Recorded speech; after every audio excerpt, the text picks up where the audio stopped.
Oumar, c'est ton deuxième combat à l'UFC, tu seras opposé au Coréen Da-Woon Young. Comment tu abordes ce deuxième défi dans la grande organisation de MMA? Bonjour à tous. Je l'aborde normalement comme d'habitude, hein. Prêt en découdre et prêt à rentrer uniquement avec la victoire. C'est contrairement à ton premier combat, le premier combat, il y a eu beaucoup d'annulations de combats. Tu avais changé 3 fois d'adversaire, si je dis pas de bêtises, peut-être même 4. C'est plus serein là dans l'approche, tu vois. Tu as eu un adversaire dès le début, il n'a pas bougé, tu as pu bien le préparer. Ouais, c'est ça, on a pu bien mettre en place un game plan. Après, moi qui ai eu deux ou trois adversaires, comme je le répète souvent, c'est uniquement la victoire. C'est pareil pour moi. Mais là, le fait d'avoir un adversaire, on a pu se préparer, se concentrer, et puis c'est cool. Toi, comment tu abordes aussi le côté, on sait que dans ta catégorie, on te le répète très souvent, Oumar, depuis que tu es arrivé à l'UFC, c'est une catégorie ouverte où il y a de la place pour monter très vite. Tu vois ça comme déjà une marche qui peut t'amener limite top 15, voire rentrer dedans si tu fais une grosse perf? Non, je pense pas. Je pense que l'UFC a un bon plan pour moi. C'est de me faire monter tranquillement. Moi, je suis 40e mondial, lui, il est 30e. Donc voilà, c'est de ne pas griller les étapes. Je ne suis pas pressé, moi, hein. Moi, je suis là. Je prends les opportunités qui se présentent à moi. Et puis, on va monter tranquillement. Ouais, comme Alex le dit, c'est une KT qui est ouverte, on peut monter rapidement. En même temps, il y a des combattants qui sont compétents dans cette KT. Maintenant, toi, tu as des qualités qu'on retrouve pas beaucoup, hein. On sait que tu es très très bon sur ton sol, tu l'as montré tout de suite. C'était une volonté de ta part sur le premier combat de dire vous avez une galère là dans cette catégorie, un grappleur qui peut arriver, qui peut vous soumettre très rapidement. Non, même pas. Moi, je me fie au coach. Voilà, moi je sais tout faire, je sais que je sais tout faire. Maintenant, si je fais parler mon sol, c'est parce qu'il y a un game plan qui a été mis en place et moi je suis le game plan. Peut-être que si j'avais pas suivi les game plans, j'aurais peut-être pu perdre. Moi, j'ai pas d'ego, j'ai pas de problème à suivre les game plans. Donc, s'il faut que je soumette 20 fois les mecs, je les soumettrai 20 fois sans faire parler forcément la boxe. Maintenant, là, c'est un adversaire qui est quand même assez costaud. C'est la première fois que j'affronte un adversaire qui est plus physique que moi. Et on sait tous que les Asiatiques à haut niveau, ils sont bons. C'est clair. Donc là, ça va être un combat de MMA. Ce Da Won Young, il est, tu le dis, hein, physique, imposant physiquement, très bon aussi. Il reste par contre sur 3 défaites de suite. Comment tu abordes ce match-up-là? Tu penses que c'est un mec bien à prendre à ce moment-là de sa carrière Mais en fait, il a trois défaites contre des noms? contre des noms. Enfin, quand je dis des noms, c'est qu'en fait, on va dire aujourd'hui, c'est moi qui suis à sa place. Donc lui, ils lui ont donné l'opportunité de monter. Ça n'a pas marché. Et voilà, là, il est sur son dernier combat, je pense, de son contrat. Donc je pense qu'il est déter. Moi, je suis sur mon deuxième. Donc en fait, on a tous notre carte à jouer sur ce combat-là. C'est forcément spécial parce que c'est Paris. Et c'est Paris et pour tous les combattants français, tu nous disais juste avant qu'on commence l'interview que pour l'instant tu es chez toi, tu dors chez toi, tu n'es pas Ouais, encore à l'hôtel des combattants, tu n'y ouais. arriveras que jeudi. Comment on aborde le fait de combattre voilà, dans la plus grande ligue au monde, à Paris, devant les siens? Est-ce que ça te met une pression en plus, ça te met du bonheur en plus? Comment tu le vois toi ça? Honnêtement, je m'en fous un peu. Moi, je suis là pour la victoire. Faut apprendre à se déconnecter, tout ça. Moi, je viens juste pour la victoire. Que ce soit à Paris ou que ce soit à New York, c'est pareil pour moi. Ouais, ça ressemble un peu en fait à ton carrière, à ta carrière, à ton début de carrière. T'as pas eu le même parcours que certains autres combattants hein, français qui sont arrivés sur le FC Paris. Toi, t'arrives en ayant fait tes armes à l'étranger, mais sur des grosses ligues. Donc c'est un petit peu, même si on t'a déjà vu, hein, le public français t'a déjà vu, c'est un peu une présentation officielle. Là, tu peux combat devant tout le monde et tu vas montrer au public français qui tu es et ce que tu peux faire dans cette catégorie-là. Donc est-ce que bien sûr que l'objectif il est sportif et je le sais, hein, c'est comme ça que tu raisonnes.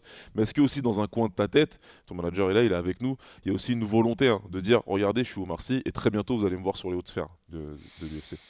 Moi, je crois au destin. Donc, il se passera ce qui se passera. Voilà. Je le répéterai jamais assez. Je viens pour gagner. Je J'ai jamais fait un combat où ça a été de la figuration, où on sent que je viens pour juste pour être là. J'ai toujours combattu la plupart du temps en terrain hostile. Donc, ça s'est toujours bien passé. Je vois pas pourquoi chez moi ça se passerait mal. Je sais que contrairement à d'autres combattants français, tu as la particularité, entre guillemets, même si tu n'es pas le seul, de ne pas avoir un camp de base, un team dans lequel tu t'entraînes tout le temps. Tu vas à droite à gauche prendre ce qu'il y a de meilleur à Ça a prendre. changé, ça a changé, Ça a changé. ça a Donc, changé. comment ça se passe? Tu as un t-shirt American Top Team aujourd'hui Donc, quand on donc discute. ça a changé. Voilà. Est-ce que tu peux nous expliquer comment ça se passe désormais? Est-ce que tu es un peu lié à la TT désormais? Lié, non, j'y suis. Voilà. C'est avec mon équipe, on a décidé que j'aille tester. Et franchement, ça s'est super, super bien passé. Je pense que ça a été le meilleur camp de ma vie.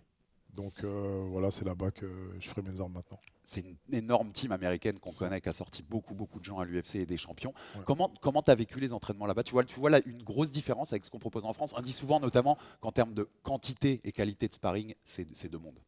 Bah, en fait, ça n'a rien à voir. Voilà. J'ai le temps d'adaptation par rapport au rythme d'entraînement, par rapport à. Franchement, même l'énergie sur le tatami, ça n'a rien à voir. Ici, on peut se retrouver dans les fitness parks, dans les on air, etc. Alors que là-bas, tu arrives sur le tatami, il y a une énergie de fou, quoi. Voilà, mais tu arrives quand même avec tes spécificités, ce qui fait de toi que tu es un combattant qui a réussi à se hisser dans l'élite en t'entraînant comme tu t'es entraîné. Donc maintenant, quand tu arrives à la TT, est-ce que tu t'es senti un peu regardé, accueilli, ou alors c'est vraiment dans à bras ouverts et viens, on s'entraîne et puis on verra ce Bah, qui en se passe fait, quand tu montes? honnêtement, les Français, on démérite pas. Voilà, on a quand même notre base et tout. Et avec les qualités et la manière dont j'ai pu m'entraîner ici, je suis arrivé là-bas, j'étais pas dégueulasse, Ouais. j'étais correct. Maintenant, il faut savoir que eux, ils ont les structures, ils ont les infrastructures, ils ont tout en fait. Ils sont en avance sur nous, c'est tout. Nous, on est un peu en retard, mais on démérite pas. Maintenant, dans ma catégorie, on était peut-être une dizaine, dont des adversaires que j'aurais pu affronter au KSW, dont des mecs qui vont peut-être signer à l'UFC qui sont dans ma catégorie, des mecs que je pourrais affronter plus tard. Donc voilà, j'étais obligé de me surpasser quand même pour montrer qu'on est là.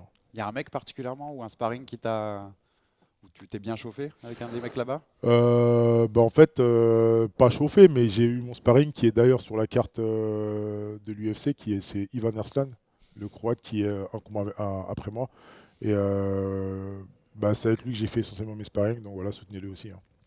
Une semaine après l'UFC Paris, il y a la défense du titre dans ta catégorie avec Alex Pereira, la star Alex Je Pereira. savais même pas. Ah bah, tu vois, contre Khalil Rountree, ça va Ok. être a priori ça va être un combat de kickboxing, c'est ce qu'on s'est dit. On sait qu'Alex Pereira, beaucoup de gens, il y a cette mystique de dire quand il affrontera un grappleur, qu'est-ce que ça va donner un grappleur vraiment d'élite et de haut niveau. Tu l'as toi dans un coin de la tête de dire le champion aujourd'hui, une de mes principales qualités, le champion aujourd'hui, c'est un de ses défauts, en tout cas l'un défaut qu'on imagine chez lui. Bah en fait, moi je pense qu'il est correct au sol. Voilà, ça ne doit pas être un bon grappleur de dingue, mais je pense qu'il doit être correct. Il doit avoir les bonnes sorties et tout. Maintenant, honnêtement, j'y pense pas du tout, hein. Moi, je suis là pour faire mes combats. Je suis là pour monter tranquillement. Voilà, je vais avoir 29 ans dans 2 mois. Je pense pas du tout à Pereira, la vérité. Non, c'est intéressant que tu viennes, tu fasses ton chemin. C'est vrai qu'il y a la catégorie, lui, c'est un champion qui défend beaucoup. Il combat beaucoup, hein. Tous les 3 mois, il est dans la cage. Donc il a repris un petit peu son rythme de kickboxing.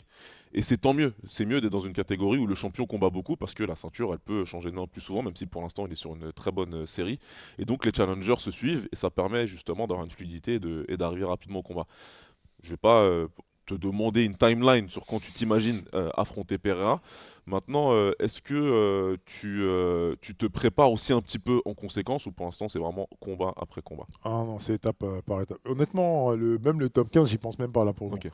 Là, moi, je sais que l'UFC a un plan pour moi. Bon, il faut être conscient de ses qualités, etc. Je suis jeune. L'UFC, voilà, j'ai pas encore perdu. Donc je pense que l'UFC veut me faire monter et je pense qu'ils sont de mon côté. Donc ils vont pas me cramer tout de suite.